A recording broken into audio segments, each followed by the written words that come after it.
got Roland's Boutique JD08, which is based on their JD800, which was a 90s digital classic. Digital, but it was absolutely fader laden. Fader laden.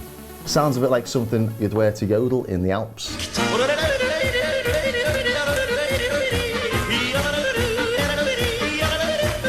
I've already released a sounds-only version of this you might have seen, and those sounds were made for a walkthrough that I created, but the overhead camera was out of focus all the way through. But actually it's made this into a good opportunity to answer all the questions people had asked on the sounds-only and in forums, so this video is going to be a lot more focused. Do you like that? So I'm not going to go through everything in finite detail, just the things people have asked me about. And we're going to start off by taking a look at the most obvious question, and that is it too small? First thing to say is it's a boutique, get over it. If you don't like the boutiques, you don't like the form factor, you're not going to like this.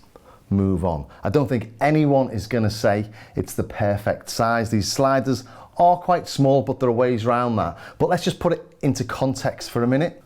Here's my D20 from the 80s. It's massive, it's heavy, it's got the same basic programming style. It's LA Synthesis, it's Roland's LA Synthesis, the same that you got in the D50, D20, D10, U110, JD800, JD990, which moved into the JV1080, the 2080, the XV5080, etc., etc. And still the basis of like the Zenology Pro stuff. So look at how difficult this is to program. You've got a few menu buttons there to flick through the parameters, and then you've got one slider to change values. An absolute to program, an absolute horror. So it's been in the loft for the last 15 years. It's not worth hardly anything, maybe $20, because it's just not that great. And not comparing sounds, but comparing the size of this compared to the size of this. So the JD8 could almost be a controller for the D20. It'd be really cool if you could add that functionality, that'd be great. But you know, the sliders, they're only 20mm, they are quite small, but there are ways round that. If we, it's got a standard tone, just something like a single sawtooth. So let's just load in D11. Single sawtooth, play with the filter. Trying to get a precise number.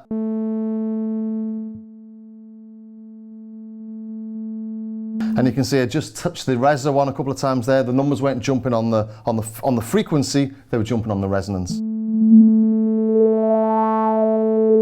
So you've got to be careful you don't hit the slider next to it. But these palette sliders up here are assigned the last value I've just tweaked. So if I tweak the cutoff,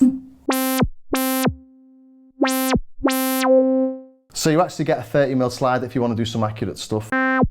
So if you're preparing to do something live, you set it up so that the main parameters that you use are set up using the palette sliders, which is what I've done in the demos at the end.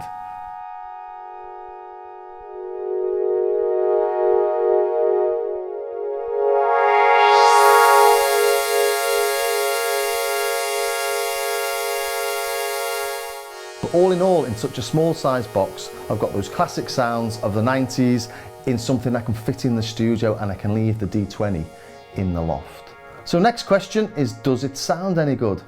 Well, that really very much depends on if you like the sounds of the 90s, to be honest, because that's what it sounds like.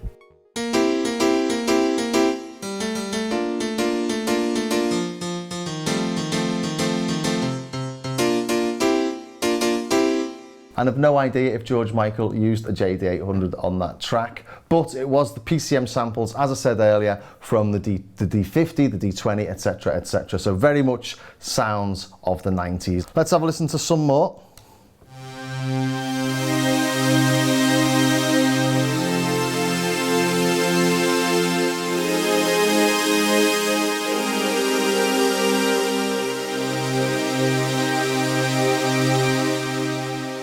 Glassy and atmospheric, very D50-ish.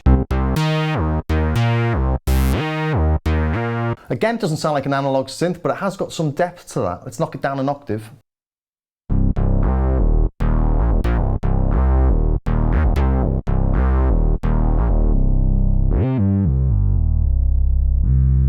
So we do have velocity sensitivity. Oh, that's pure Roland all over.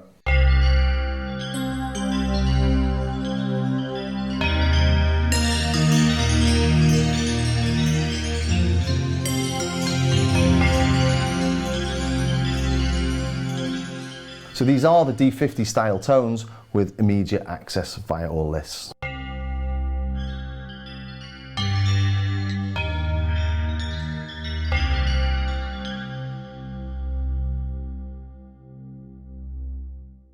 And you'll notice there when I adjusted the cutoff, I wasn't changing the tone of the whole thing. And that's because each of the patches is made of up to 4 tones. We can see here we've got 4 tones, 1, 2, 3, 4.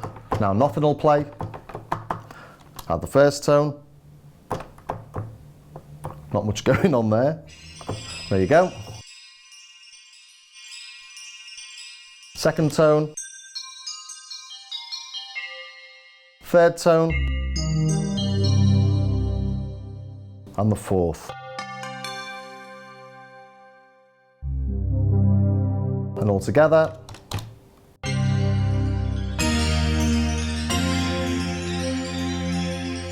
So this has got 256 tone polyphony. So if you've got 4 tones playing per note, you've got 64 note polyphony playing just one of the tones. It's got 2 layers in here, so you can play 2 patches at the same time. So an awful lot going on there, and that's much more than the original JD800.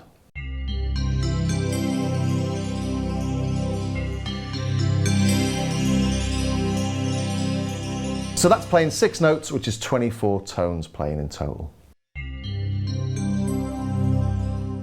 If we hit note and we go to layer B,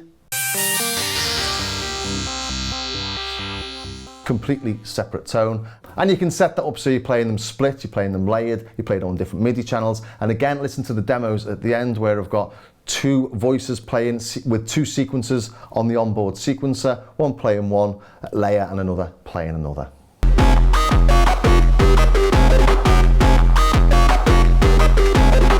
And if I do want to control all the parts with a single slider, we press the layer active button and we can see only tone C was active. Let's make them all active, and now everything I tweak will tweak on all of them.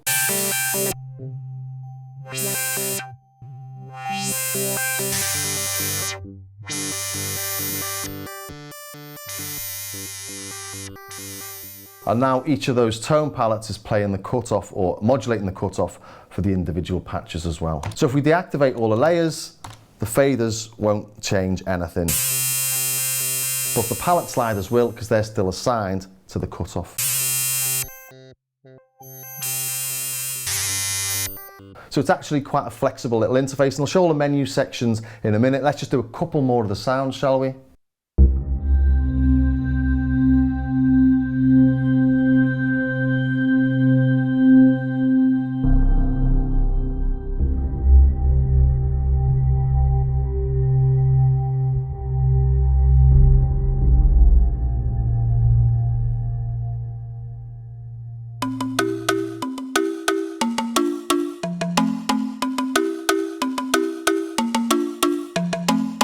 So it has a definite character, this.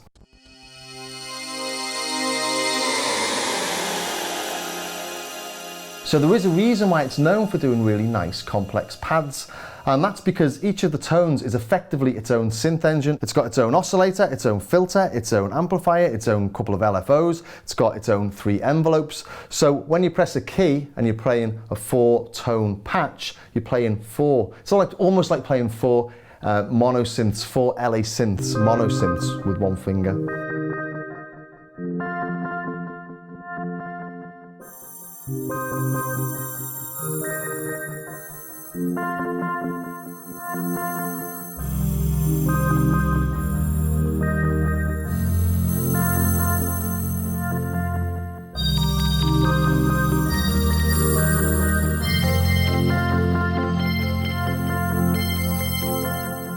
So there you go, 4 individual sounds on every patch. But what about the filter? Got 3 modes, got a low pass, a band pass and a high pass. It's a digital filter, obviously. Let's put the key follow on 0 for now. And what we're going to get here is some really nasty, dirty digital tones. So do turn your speakers down in case it hurts you.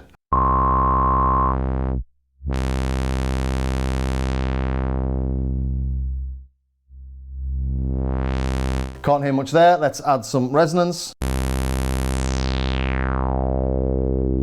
And you can hear it stepping.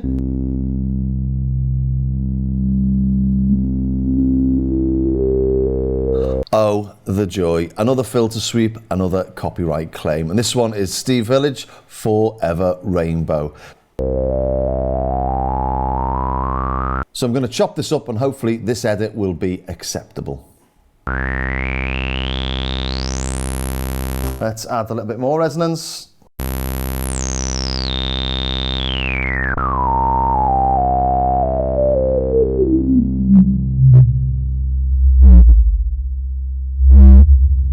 Those distortions aren't coming through the levels, they're digital. And you can see it's when it hits those harmonics. So the natural harmonics are the peaks that you're seeing in that sawtooth. As the filter goes through those, you get these really sort of dirty distortions.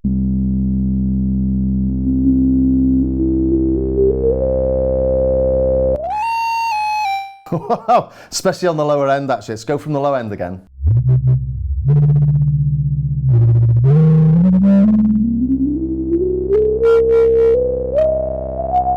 And then when you get higher up, you start to get sort of crackles and aliasing.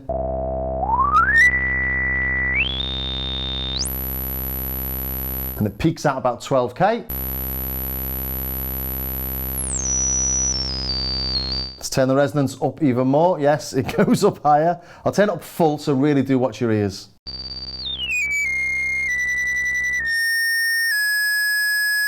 Oh, it's just horrible, isn't it?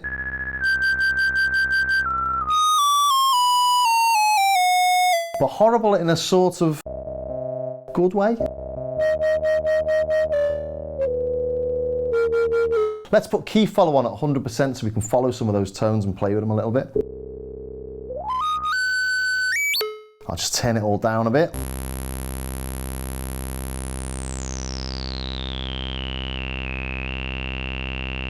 So now when we get one of those nasty harmonics,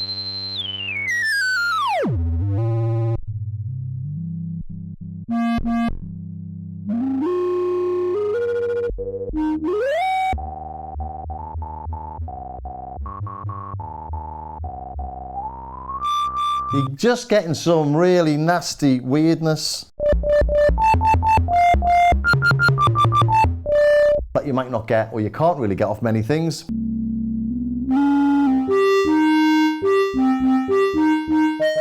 And if we just move it slightly away from that harmonic, it sounds completely different.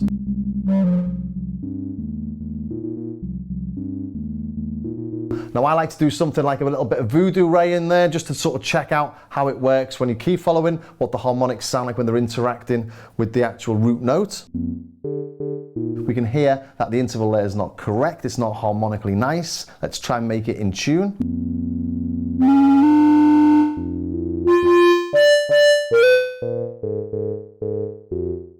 It's a little bit sharp, so if you lower it down a bit. As soon as you get it in tune, it just goes nuts.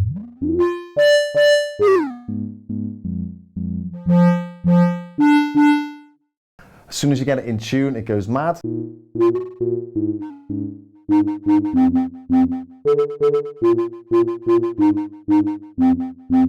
That's quite a nice tone actually, but it's not what you get if you used an analog filter, is it? So again, it's definitely got its own character. Should we take a really quick listen to the bandpass and the high pass, but they do similar things.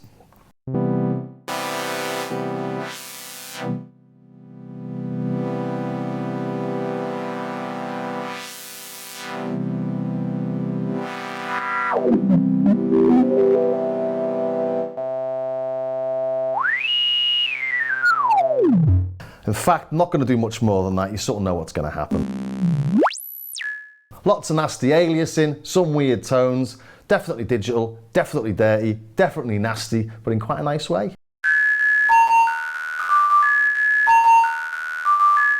So you can get some nice, unique, weird tones out of it, but it is what it is. It's a 90s digital filter. So the next question that came up was, is it easy to use? You've already seen me using this a fair bit already. Use these buttons here to select your patches. You've got bank A, B, and C, and D. Let's go to bank A, 112. We've got 2 layers. We've got 2 different patches loaded on each. We've got 4 tones per layer. These are the tones that are playing, solid lights.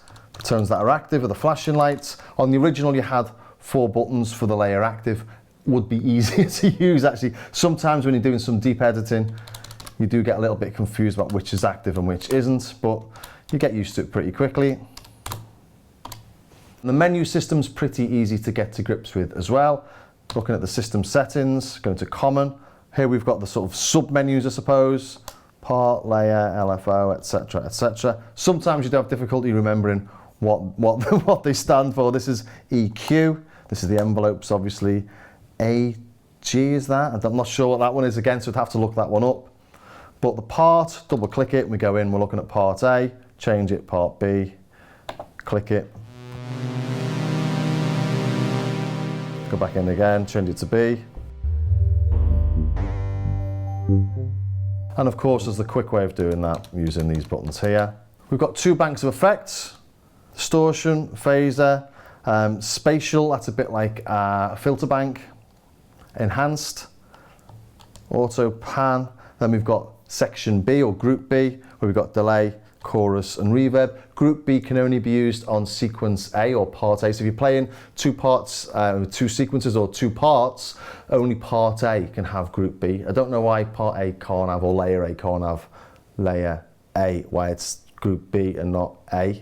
It doesn't make any sense, but that's the way it is. So if you want reverb on something, it's got to be on layer A, basically, if you want delay or chorus as well. I'm not going to go through all the effects. There's other videos online showing what the effects do. They're okay. The 1990s effects, they're not brilliant, but they do the job, and they sound like 1990s effects, which is what this box is. What else? Oh, we've got step sequencer, so we can go into the sequencer. There's the tempo. Let's create our own. Let's load an empty one. So we'll go into 31, or 31 that way around. There's nothing in there. It's currently playing patch A11. So again, let's load in patch B, I don't know, 37. Let's use that for a sequence. So we go back into the sequencer. Let's start at note 1.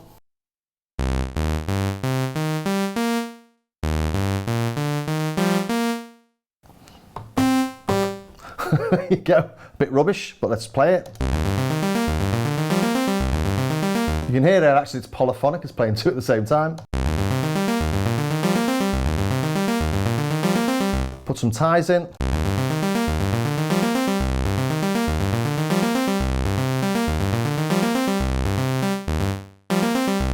Put some rests in. So you can do all those sort of bits with it. As I say, you've got 2 in there, one for layer A, one for layer B, and they're up to 64 steps long. What else have we got? We've got an arpeggiator, but again, it's really simple to access all these things. Just hit arpeggiator. Let's come out of the effects, come out of the sequencer. Hold the arpeggiator, and that gets us into the menu system for the arpeggiator. Hold's hidden in there.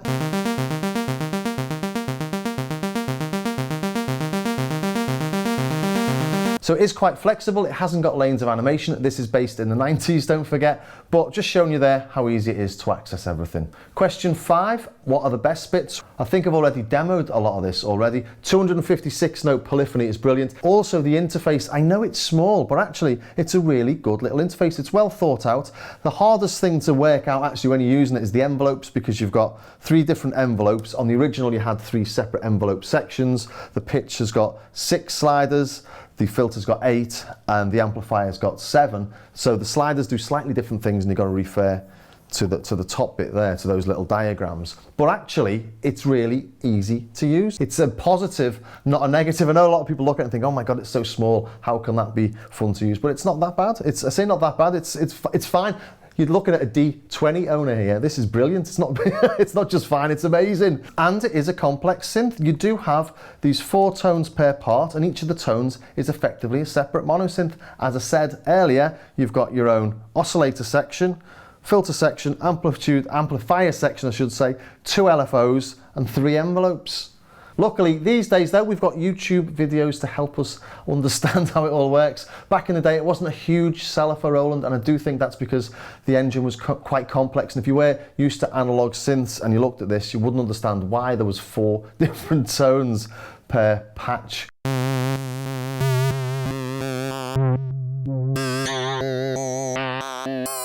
So you'd never start off with something like this on an analog synth.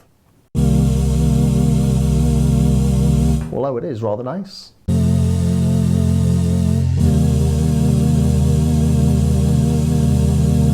Okay, the next question was what could make it better?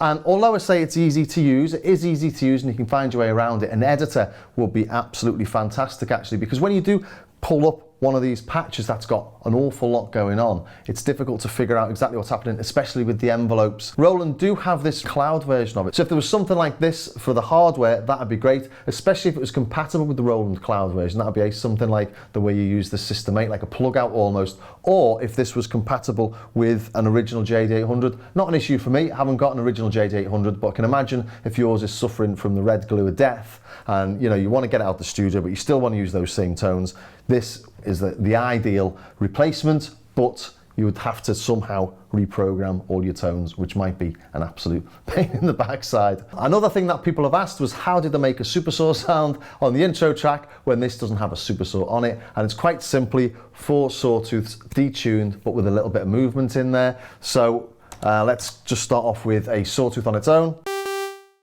Got the 4 tones, each of the tones is a sawtooth. So it's just all playing exactly the same. I'm going to put one that's got a slight randomization from the LFO. So layer active B. Let's add a little bit of randomization on the LFO.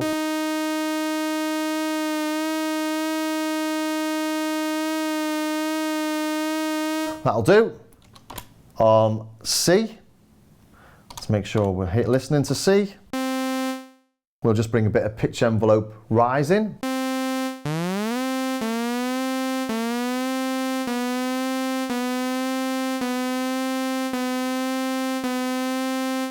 Play those 3.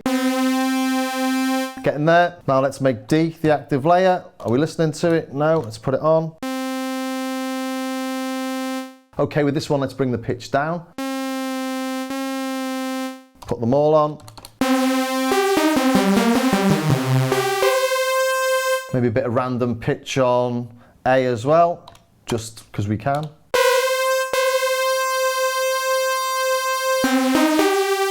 A little bit too much pitchiness going on there, but you get the idea. And then if we wiggle the cutoff, let's put a little bit of envelope on the filter.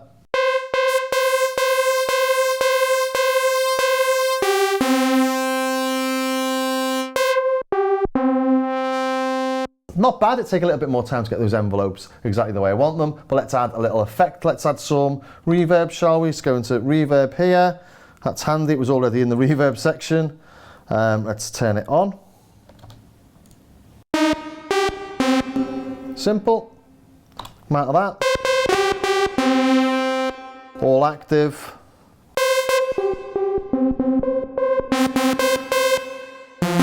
Not bad, it'll do for now.